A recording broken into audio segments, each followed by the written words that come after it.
SSC CGL 2013 का paper 3 देख रहे हैं, स्टैटिस्टिक्स का सॉल्यूशन, जो आपके जूनियर स्टैटिस्टिकल ऑफिसर और एसआई पोस्ट के लिए एग्जाम होता है। और ये हमारे वीडियो टेस्ट सीरीज और ई बुक कोर्सेज में क्या क्या चीज़ शामिल है वो यहाँ पर मेंशन की हुई है। स्टार्ट करते हैं paper 88। For a 9 year moving average, how many fewer moving average value will there be at the beginning and end of the series. देखो, ये क्वेश्चन में आपको कई बार फॉर्मूले लिखाए जाते हैं, बट इसमें फॉर्मूले की नीड नहीं होती। आप जनरली इसको छोटा सा एक पैटर्न बनाकर समझ सकते हो। इसने बोला 9 साल के गतिमान औसत के लिए हमें क्या करना है, आरंभ और अंत में इससे कम कितने गतिमान औसत मान होंगे। अब देखो, मैं 9 ईयर्स ले लेता हूँ, 2000 से ले लेते हैं, 2000 से कंसिडर करते हैं।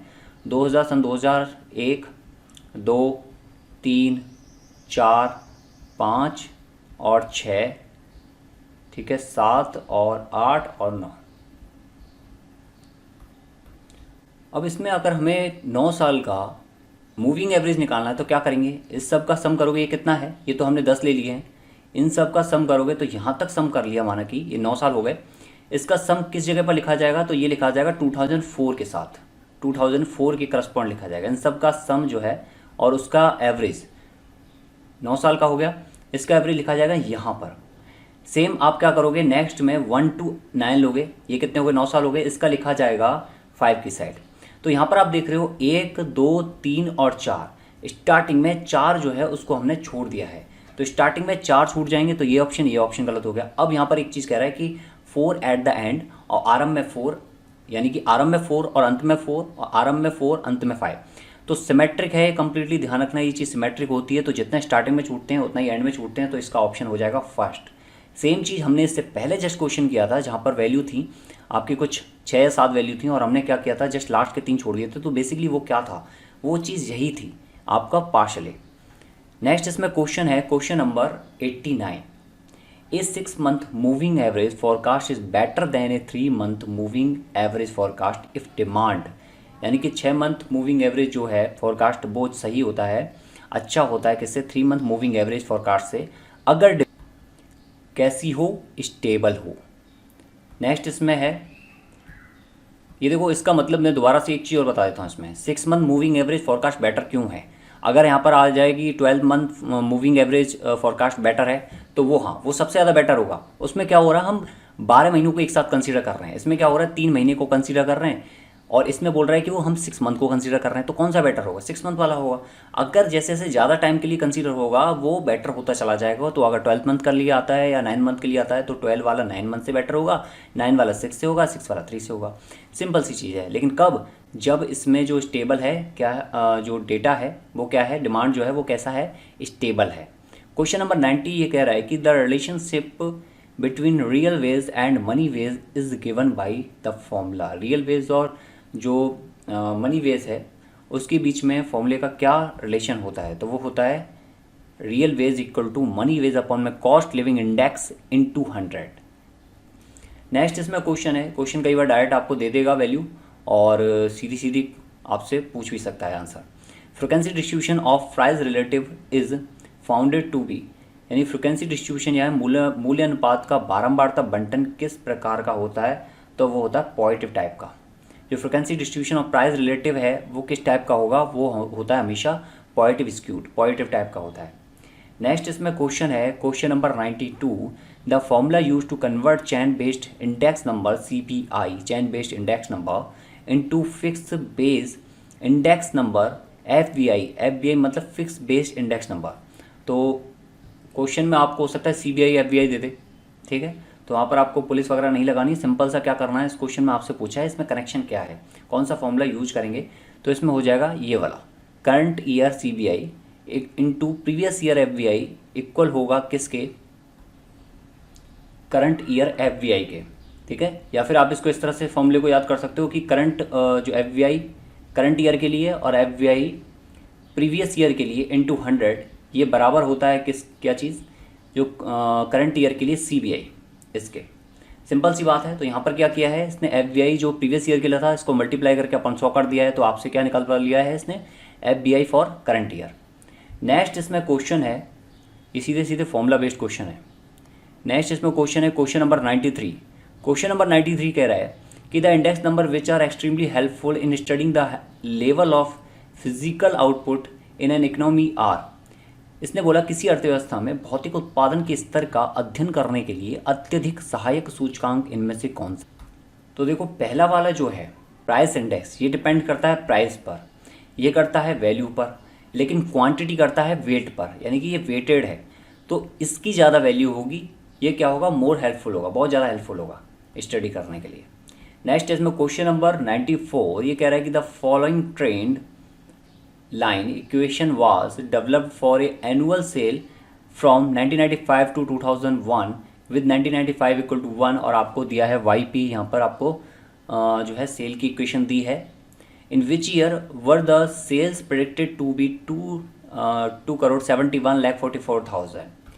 अब देखो जो हमने क्वेश्चन किया था एक 1995 में, याद है, उसको मूल बिंदु मान के 2000 को हमने किस में माना था, 5 माना था, तो वही चीज़ यहाँ पर अप्लाई हो रही है। इसने इस बार उल्टा दे दिया है, इसने कहा है कि ये जो है ना कि किस साल में जो सेल को हम इतना प्रेडिक्ट कर सकते हैं। तो सिंपल सी बात, YP की वैल्यू रख लो 27, रख लो 27.144, इस तरह से रख लो और इसको मिलियन में कर लो, इक्वल टू 5.714 एंड ये क्या हो जाएगा प्लस के 2.143x। अब यहाँ पर जब x कैलकुलेट करोगे, XP कैलकुलेट करोगे, जो भी है XP है x जो भी मानो आप, तो ये कैलकुलेट करोगे तो ये आएगा 10। अब एक चीज़ देखो, जब 1995 को 1 माना है इसने, तो 10 कौन से नंबर पे हो जाएगा, 2000 पर हो जाएगा। ये बात आपको ध्यान रखनी है, ऐसा मत करना कि आप 10 को 1995 में जोड़कर 2005 आंसर कर दो, नहीं, 2004 आंसर होगा। अगर 1995 मूल बिंदु होता यानी इसकी वैल्यू 0 होती तो उस कंडीशन में 10 को जोड़कर हम सीधा सीधा क्या लिख देते, 2005 लिख देते, ठीक है। तब 10 यहाँ पर किसको रिप्रेजेंट करता, 2005 ईयर को करता, लेकिन अभी कितनी वैल्यू दे रखी है, 1 दे रखी है। इसका मतलब यहाँ पर जो 10 होगा वो क्या हो जाएगा, वो हो जाएगा 2004, और ये 2005 जो होगा वो क्या होगा, 11 होगा। हम 10 जोड़ेंगे तो इसमें क्या आ जाएगा, 11 हो जाएगा। सिंपल सी बात है, ये बात आपको समझनी है।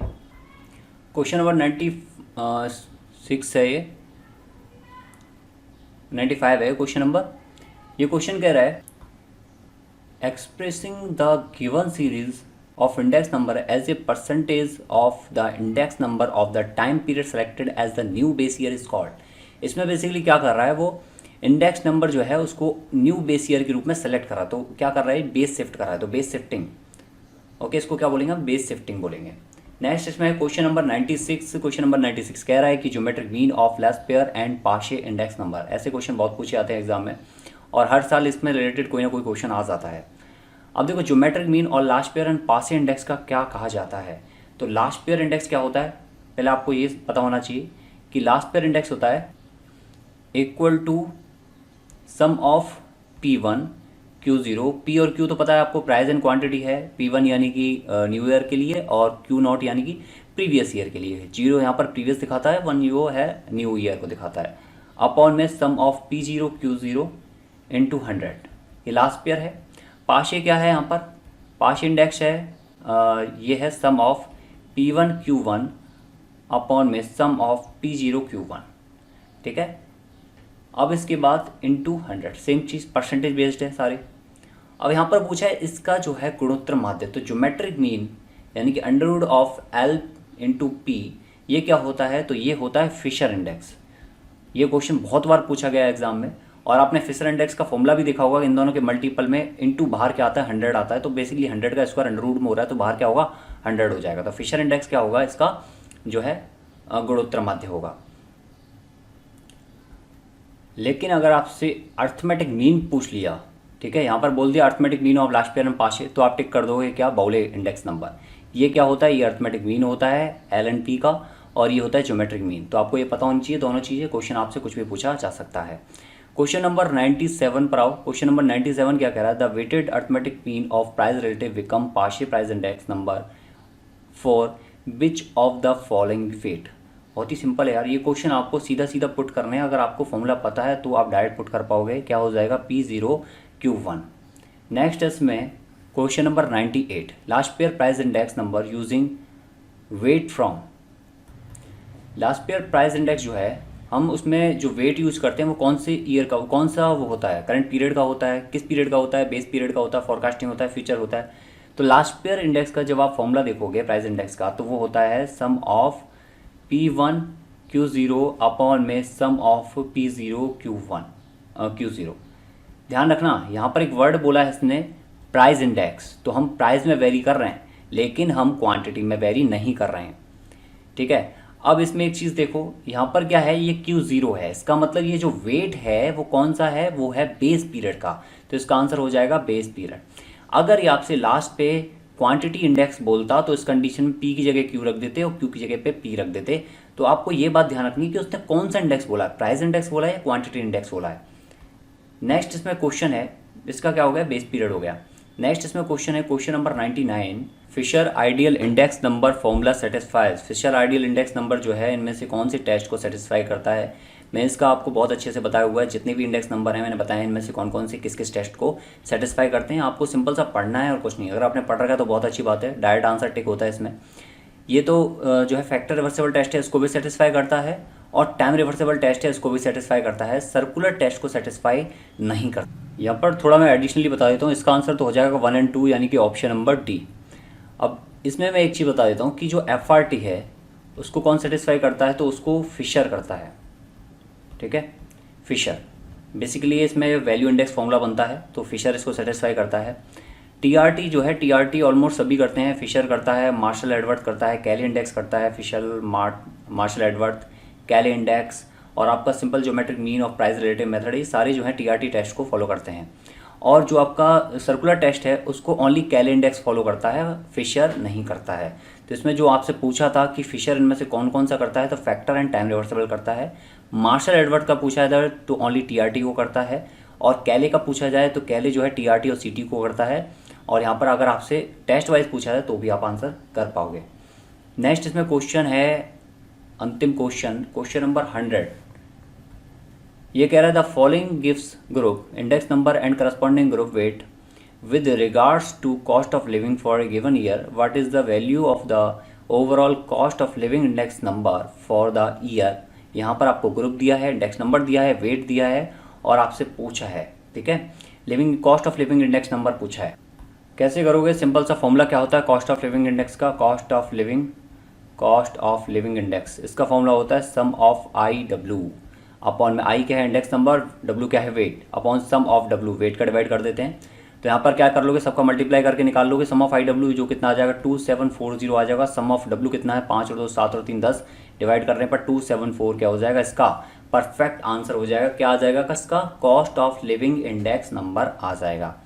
ओके, आपके क्वेश्चन 100 थे इस पेपर में, बहुत अच्छे से करो इनको, और बाकी जितने भी आपको पेपर सॉल्यूशन दिए हुए हैं प्रॉपर तरीके से पढ़ो, थ्योरी को पढ़ो, टेस्ट को दो, बस फिर देखो एग्जाम में बहुत अच्छे मार्क्स आएंगे।